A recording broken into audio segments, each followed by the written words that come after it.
萬戰神之父，浪漫勇士將佢啲旺氣過埋俾落去松珠馬度捧杯喎。咁我覺得唔係嘅，我覺得呢個傳聞都係阿馬主劉柏輝先生嘅佢深思熟慮下，係佢叫我佢話要跑皇太后杯嘅，啲全部都係我有同佢商量過，我咦唔係跑一下㗎，三個泥地啊嘛，我話跑3場泥地都好近，咁不如跑泥地咧，佢話唔係一定，佢話佢諗過㗎啦，報落去皇太后杯，佢話會令我有驚喜添，佢話你咁咪真係阿 Peter 諗啲嘢好勁嘅係。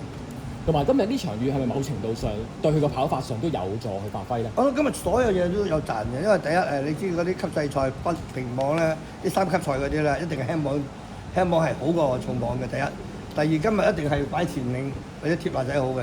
第三佢就真係賺晒輕網可以擺喺前邊控制步速，所以全部佢都係賺晒啦。今日係。呢隻馬咪都花咗好多心機先養翻佢健康，因為記得佢舊年其實佢嘅目標係想跑打比。係一定係，因為就Peter 而家買咩馬翻嚟都係跑打比嘅，因為佢講過，佢話真係想做好多隻打比翻嚟嘅。即係佢話用200嘅力都要揾，明知係唔容易，但係我同佢都係用呢個心。但好可惜，因為佢嚟到嗰個後腳又試過不良於行啊，加埋佢嗰個又要呢個水土又唔係好好，最後尾我哋決定將閹咗佢啊。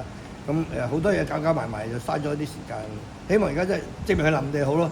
但係臨地好其實喺香港又唔係咁好嘅，因為唔係好多馬，唔係好多真係好多時有今日咁嘅場地俾佢跑咯。2004季內剩翻一場賽事就係遮打杯啊！佢會唔會同主馬浪漫勇士一齊跑呢一場咧？我諗佢應該會嘅，不過我都同阿 Peter 商量，因為如果佢自己做擺咗喺前邊咧，應該對浪漫勇士有啲嚟咯。因為佢自己放喺前，咁如果放到咪放到咯，放唔到我哋對於有個步出俾浪漫勇士，佢又會舒服啲咯。感謝晒成哥，多謝晒。好，多謝，恭喜晒。